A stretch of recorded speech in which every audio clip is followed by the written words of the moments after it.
کہتے ہیں کہ حضرت معاویہ جو ہے نا جی، ہم ان کو صحابی رسول کہتے ہیں، اللہ ان سے راضی ہو. کہتے ہیں یہ حدیث جو بان بریلوی کہانی کراتے ہیں اللہ راضی ان سے ہو گیا، تو ہم کہتے ہیں اللہ ان سے راضی ہو، مگر ہم مولا علی جو ہیں ان کی رسپیکٹ کرتے ہیں. دیکھیں سب سے ایک بات سمجھ لیں اماد بھائی، ہمارے یہاں ایک مثال مشہور ہے، مدعی سست اور گواہ چست.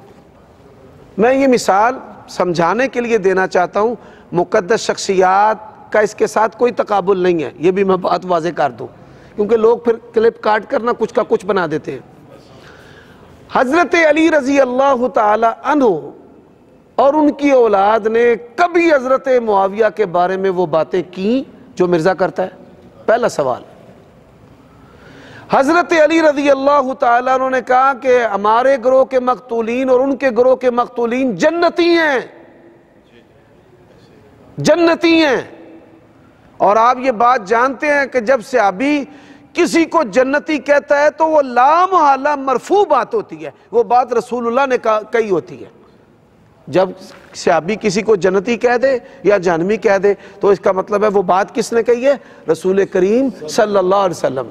اب حضرت علی کا کسی کو جنتی کہنا یہ اس بات پر دلالت کرتا ہے کہ نبی علیہ السلام نے ان کو جنتی قرار دیا. اب تیسری بات، ہم سوال کرتے ہیں کہ کیا حضرت علی اور حضرت معاویہ کا اختلاف جو ہے وہ ایمان کا تھا؟ ذرا بات سمجھنے والی ہے. کفر اور اسلام کا تھا؟ کیا ان کا اختلاف جنت اور جہنم کا تھا؟ نبی علیہ السلام نے فرمایا قیامت تب تک قائم نہیں ہوگی جب تک میری امت کے دو گروہ دونوں کا ایک دین ہوگا، دونوں کا ایک دین ہوگا. یہ دیکھیں دونوں کا ایک دین ہے، مولا علی کا اور سیدنا معاویہ کا دین ایک ہے. یہ بات رسول اللہ صلی اللہ علیہ وسلم نے ارشاد فرمائی ہے. اس کی زبان جل جائے کہ کبھی اس نے کہا ہو کہ دین دونوں کا ایک ہے.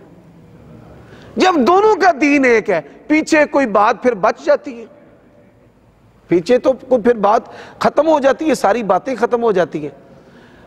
شہنشاہ نقوی ہے، ایک شیعہ عالم ہے، بڑا مشہور ہے پاکستان میں، تو اس نے کہا حضرت معاویہ یہ اور وہ. میں نے کہا دیکھو تم کہتے ہو کہ ہم حضرت علی کے ایمان اور دین اور مذہب پر قائم اور اس کے علمبردار ہیں، اہل بیت اطہار کی محبت ہمارا دین و ایمان ہے. کبھی جب تک حضرت علی زندہ رہے ہیں کبھی انہوں نے حضرت معاویہ کو برا کہا ہو، سب و شتم کیا ہو، ان کی تکفیر کی ہو، کافر ہیں، گمراہ ہیں، جہنمی ہیں. کبھی حضرت حسن نے کہا ہو، کبھی حضرت حسین.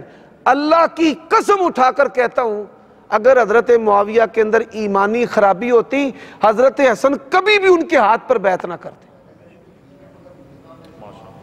دیکھیں وہ کس کے تربیت یافتہ تھے؟